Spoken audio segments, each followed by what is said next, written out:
Olha, essa história que a gente vai conhecer agora não começa exatamente com um acidente. Ela começa com o impacto que ele deixou nas pessoas. Uma ferida que, mesmo décadas depois, continua bem aberta no coração do Brasil. O Césio 137 acabou com a minha vida e com a minha família. Essa frase, forte, né? É do Donizete Rodrigues, um dos sobreviventes. E ela já nos dá uma dimensão da dor que ficou, muito tempo depois que as notícias pararam de falar no assunto. Então fica a pergunta, né? Como é que um pó azul, que brilhava e parecia mágico, pôde virar a vida de tanta gente de cabeça para baixo? Para a gente entender a dor de hoje, a gente precisa voltar lá na origem de tudo, num fascínio que acabou se tornando um pesadelo. Para responder essa pergunta, a gente volta no tempo. Vamos para setembro de 1987. A história toda começa em Goiânia, com um objeto muito perigoso que foi simplesmente abandonado. Foi uma sucessão de erros, sabe? Uma negligência atrás da outra. Primeiro, um instituto de radioterapia fecha as portas e abandona um aparelho com material radioativo. Depois, o prédio é demolido e o aparelho fica lá, exposto no meio dos escombros. Era uma bomba relógio, esperando para ser encontrada. E foi o que aconteceu. E o que era esse tal de Césio 137? Não era um metal com um cara de perigoso.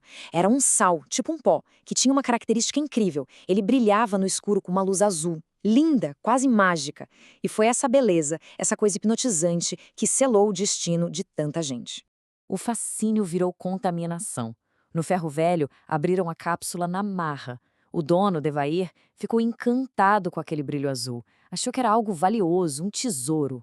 Ele levou o pó para casa, mostrou para os amigos, para a família, e a sua sobrinha de 6 anos, a Leide das Neves, achou aquilo a coisa mais linda do mundo e brincou com o pó como se fosse purpurina, passando no próprio corpo. Ninguém ali tinha ideia de que estavam espalhando um veneno invisível. Pois é, mas aquele encanto todo não durou muito, não. Em questão de dias, a mágica começou a se transformar em um pesadelo, à medida que aquele veneno invisível começava a mostrar sua força. Logo, as pessoas começaram a passar muito mal. Vômito que não parava, tontura, diarreia e umas lesões na pele que pareciam queimaduras. Os médicos da cidade não entendiam o que estava acontecendo. E enquanto isso, o pó radioativo continuava se espalhando, invisível, nas roupas, nos sapatos, nas mãos das pessoas. Para se ter uma ideia do tamanho do pânico quando finalmente descobriram a causa, a cidade entrou em alerta máximo. Mais de 112 mil pessoas foram levadas para o estádio olímpico para serem examinadas uma por uma. E dessa multidão toda, 249 pessoas foram identificadas com níveis realmente altos de contaminação. Eram as pessoas que tiveram contato direto com o pó ou com quem tinha se contaminado. Oficialmente, 4 pessoas morreram logo de cara, nos primeiros dias, incluindo a pequena Leide das Neves. Só que, e aqui tem um só que bem grande, as associações de vítimas dizem que esse número é muito, mas muito maior. Elas afirmam que pelo menos 66 mortes ao longo dos anos estão diretamente ligadas ao acidente. Esse depoimento anônimo, nossa, ele revela o trauma que foi o tratamento.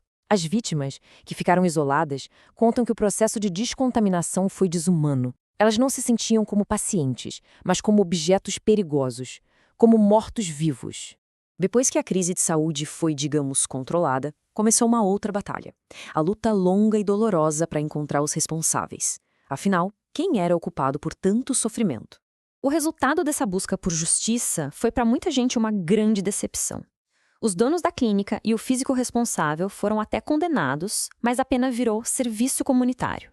E a Comissão Nacional de Energia Nuclear, que deveria fiscalizar, levou só uma multa.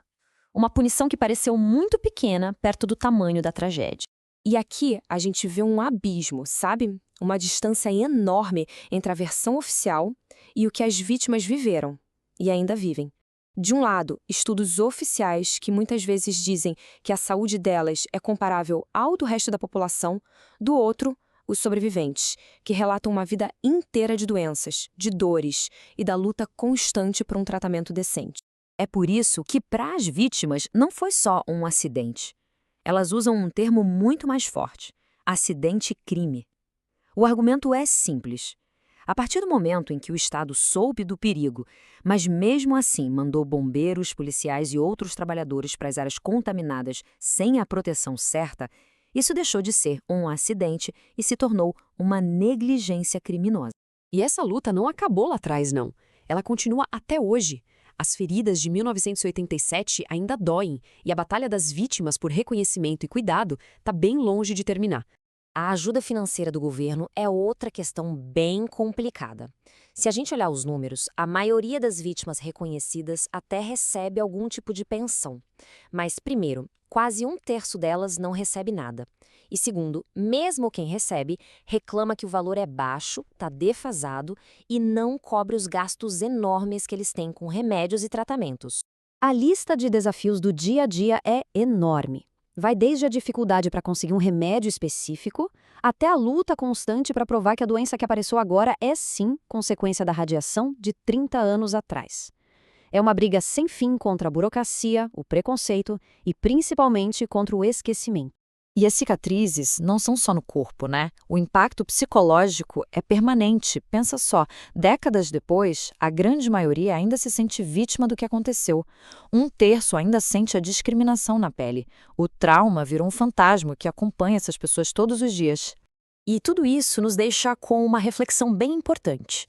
A história de Goiânia não é só sobre um acidente com material radioativo. É sobre o que acontece depois. Sobre a luta por dignidade, por cuidado e por memória. É uma pergunta que vai muito além de Goiânia e que nos lembra da nossa responsabilidade com as vítimas de tragédias que nunca deveriam ter acontecido.